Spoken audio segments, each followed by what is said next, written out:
Michael Ramage. I'm the director of the Cyber Education Research Center, and joining me today is Hunter Evans. Hunter, how are you? Hey, Michael, thanks for having me. I'm doing good.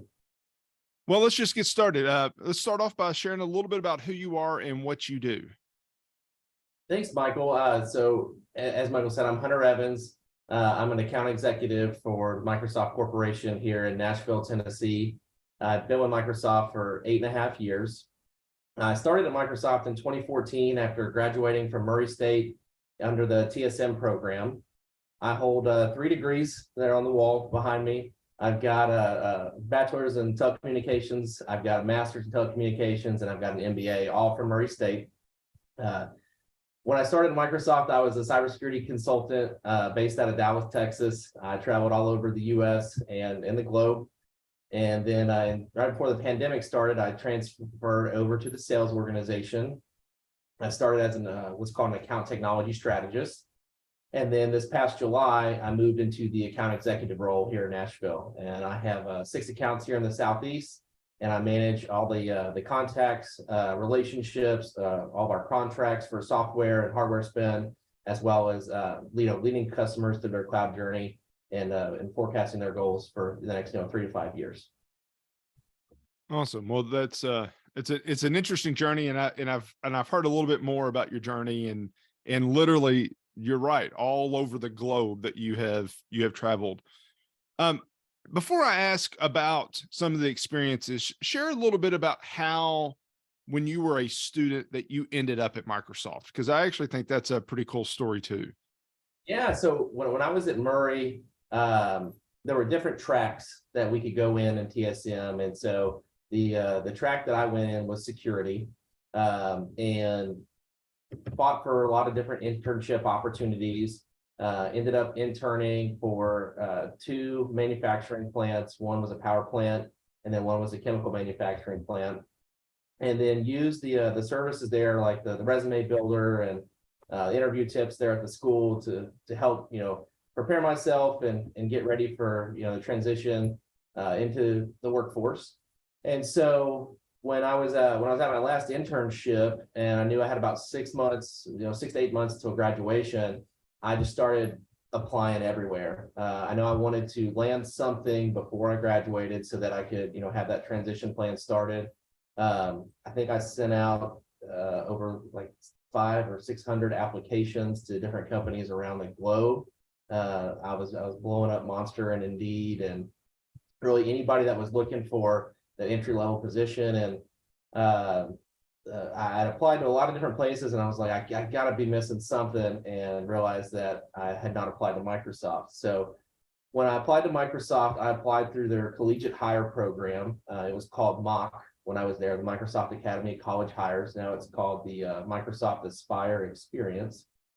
And that program is directed, right for college hires, people coming out of college, and the MBA programs. There are 2 different tracks.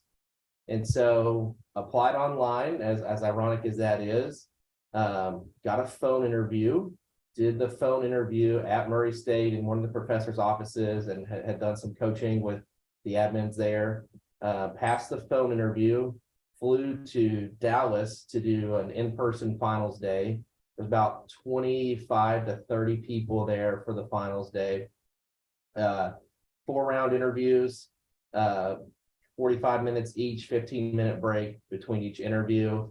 And then they, feed you lunch and send you home. And so came back to Murray, hung out for a couple weeks while they were doing everything they needed to do, and then got the email one night that they were going to make me an offer, and then moved to Dallas, shortly after graduation after that, and been here ever since, and been loving it.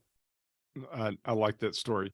Well, beyond the initial entry into Microsoft, you have had a lot of cool experiences in your career. Share one of those cool experiences. Probably the coolest one was we were short-staffed on cybersecurity resources that were available at the time. Microsoft's got a huge delivery team, and as you can imagine, as things happen in the world, right, those resources get deployed. And one of the coolest projects I got to go on was in Shenzhen, China. And so 16.5-hour flight over into Hong Kong, on site with the customer for 2 weeks, fly back to the US, do some work, and then, head back. And so did that a couple times, learning, Chinese customs, Chinese culture, applying for a visa, getting sponsorship, everything that's there, and just getting the experience that, I wouldn't have ever had, had it not been, the opportunity afforded to me and the need for, resources that were flexible, that were willing to go, and that were willing to participate. There's tons of stories like that in the US, where we would be on a project, in a Wednesday, Thursday night, and we get the call and say, hey, Sunday morning, you're flying out to another city and a new customer. But the Chinese experience and getting to go work in mainland China was something that was really cool, and get to see a whole new culture, a whole new perspective of the world. And literally on the other side of the globe. For a student that is, oh, I'm sorry, say that again. 13-hour difference. So my wife would ask me, what time is it there? I'd say add an hour and flip AM PM. That's what time it is. Wow, that's crazy. For a student that is looking to get into this career, that perhaps is wanting to follow a path kind of like yours, what is a tip that you would give them? Yeah, I would say definitely follow the market trends. So, as we're shifting a little bit in the economy now, they're shifting a lot more away from your data entry level positions, your more junior, tech resources. A lot of that is being outsourced to either third-party companies. We see a lot of people dropping help desk and going to a managed service provider. I know Wes Spencer's got all kinds of awesome things to talk about that and the companies he's helped build around that business model. But really, cybersecurity is you can almost write your own ticket right now. There's tons of SOC jobs. So you think security operations center, you think, security engineer, cloud engineer. I would say, don't get sucked into, legacy tech or think you have to be the best coder out there for a job. There is tons of resources, free and paid, to learn and to skill up on the job, and you're always going to be told how the company wants you to do things. So you may have the best and brightest idea in the world, but it may not fit with the culture, it may not fit with the projects or timelines you're doing. So, I would say follow what's in the market demand, and then be flexible, when you go in and do interviews and start your career. I think that's good advice. Thank you for that. Well, let me add one last question. Also, I get the question from students a lot of, do I need certifications? What certifications? Do certifications matter? So let me just ask you, for a student that is wanting to get into security, IT in general, are there any certifications that you recommend? Do you recommend them doing certifications at all? So I was a big believer in certifications. I'm a big believer in higher education. There is quite the debate there. But in my personal opinion, certifications really just show that you've put in the time and the effort to learn the material. There's a lot of contract positions when you think about, working with the government, working with the state and local municipalities, and even some, jobs such as Microsoft, where in the requirement section, they'll say, we want at least, Azure fundamentals or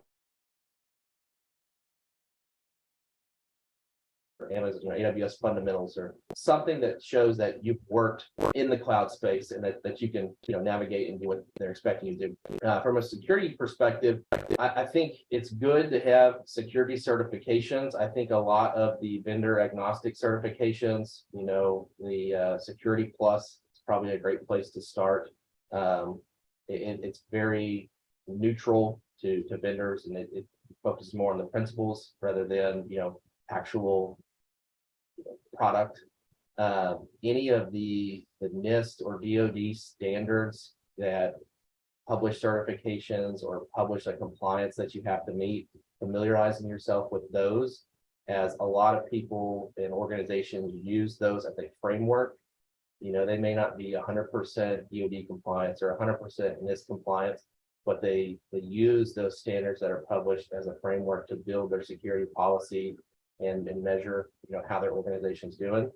So, anything that falls in line there, I think is great to familiarize yourself with, be able to speak to it in an interview, and just use it as your credentials to back yourself up. I think I've held over 13 certifications. 10 or 11 of them have been Microsoft. So at Microsoft, we get to take certification tests for free. So there's a little bit of advantage there. We have internal training resources that we get to do. We skill up. I've got a class coming up on the 10th for the data and AI fundamentals exam that was just released. So the technology is going to evolve. It's going to change. I think a lot of people look at certifications as a thing that it's a pinpoint in the past, right? You did it, a CCNA or a CISSP. That those tests are pretty fixed. They do adapt over time, but not as rapidly as some others. So it can be looked as negative, but in my opinion, it's positive, and it just builds your brand even stronger. When you're being compared on paper, anything that you can add will help you. I think that's good advice. Well, those are all of my questions. I guess as we wrap up, anything else that you would want to add? The biggest thing that has changed since I was a student is definitely the idea of remote work. So when I was applying for jobs, I was prepared to move. Microsoft was generous enough to give me a moving package when I signed on. So it made the relocation from Benton to Dallas easier. But now with remote work, it has enabled a whole new workforce. So, don't feel like you can only apply to jobs in your local market.